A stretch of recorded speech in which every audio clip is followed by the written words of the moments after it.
ಓಂ ಸಾಯಿರಾಮ್. ಬಾಬಾ ಹೇಳ್ತಾ ಇದ್ದಾರೆ, ಮಗು ಶುಭೋದಯ. ಹೌದು, ಈ ಸಂದೇಶ ನಿನ್ನ ಕಿವಿಯವರೆಗೆ ಬಂದಿದೆ ಅಂದ ಮೇಲೆ ಇಂದಿನಿಂದ ನಿನ್ನ ಜೀವನದ ಲೆಕ್ಕಾಚಾರವೇ ಬೇರೆ. ನೋಡುತ್ತಿದ್ದ ಹಾಗೆ ಬದಲಾವಣೆ ಖಂಡಿತವಾಗಲೂ ಸಾಧ್ಯ ಇದೆ ಕಂದ. ಯಾಕೆ ಮಾತು ಹೇಳ್ತಾ ಇದ್ದೇನೆ ಅಂದರೆ, ನಿನ್ನ ಮನಸ್ಥಿತಿ ಈಗ ಸರಿ ಇಲ್ಲದೆ ಇದ್ದಾಗ ಯಾವ ನಿರ್ಧಾರವೂ ತೆಗೆದುಕೊಳ್ಳಬಾರದು. ಅದು ಎಂದಿದ್ರೂ ತಪ್ಪಾಗೇ ಇರುತ್ತದೆ. ಹಾಗೆಯೇ ಯಾವುದಕ್ಕೆ ಆಗಲಿ ಅದರದ್ದೇ ಆದ ಸಮಯ ಬೇಕು. ಯಾವ ವ್ಯಕ್ತಿಗೆ ಆಗಲಿ ಅದು ಅವರವರ ಯೋಗ್ಯತೆಗೆ ತಕ್ಕ ಹಾಗೆ ಗೌರವ ಇದ್ದೇ ಇರುತ್ತದೆ. ಸಣ್ಣ ಕೆಲಸ ಮಾಡಿದರೆ ಸಣ್ಣದು, ದೊಡ್ಡದು ಮಾಡಿದರೆ ದೊಡ್ಡದು.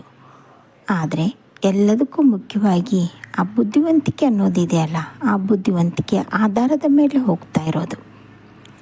ನೀನು ದಡ್ಡನಿದ್ದೀಯಾ ಅಂತ ಅಥವಾ ಜೀವನದಲ್ಲಿ ಸೋತಿದೀಯಾ ಅಂತ ಪ್ರತಿಯೊಬ್ಬರು ಹೇಳಿದ್ರು ನಾನು ಅದನ್ನು ನಂಬಲ್ಲ.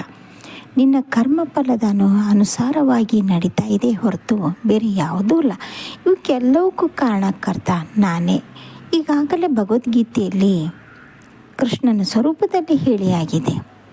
ಪ್ರತಿಯೊಂದು ಮನುಷ್ಯನೇ ಆಗಲಿ, ಪ್ರಾಣಿನೇ ಆಗಲಿ, ಹುಲ್ಲು ಕಡ್ಡಿ ಒಂದು ಅದರದೇ ಆದ ಜಾಗದ ಬಿಟ್ಟು ಮತ್ತೊಂದು ಕಡೆ ಹೋದಾಗ ಅಲ್ಲಿ ಒಂದು ವಾತಾವರಣ ಸೃಷ್ಟಿಯಾಗುತ್ತದೆ. ಆ ವಾತಾವರಣ ಸೃಷ್ಟಿ ಮಾಡೋನೇ ನಾನು ಅಂದ ಮೇಲೆ ಇದರಲ್ಲೇ ನಿನ್ನ ತಪ್ಪಿಲ್ಲ.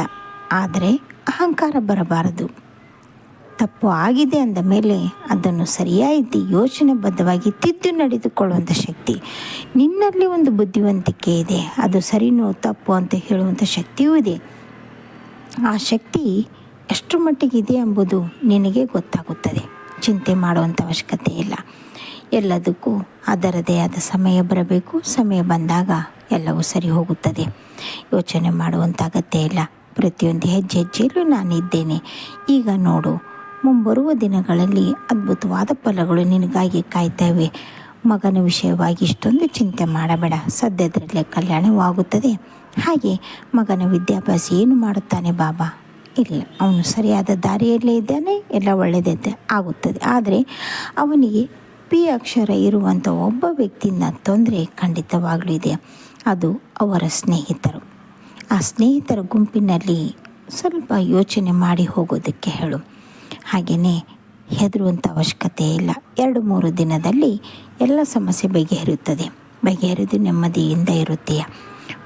ಇವತ್ತು ತುಂಬ ಖರ್ಚಾಗ್ತಾ ಇದೆ. ಆ ಖರ್ಚಿಗೆ ಸರಿಯಾಗಿ ನೀನು ಯೋಚನೆ ಬದ್ಧಳಾಗಿ ಮುಂದೆ ಎಲ್ಲ ಒಳ್ಳೆಯದಾಗ್ತಾಯಿದೆ. ಹಾಗೆ ನಾಳೆ ಅದ್ಭುತವಾದ ದಿನ. ನಾಳೆ ಒಬ್ಬರು ಅತಿಥಿಗಳು ಬರ್ತಾ ಇದ್ದಾರೆ.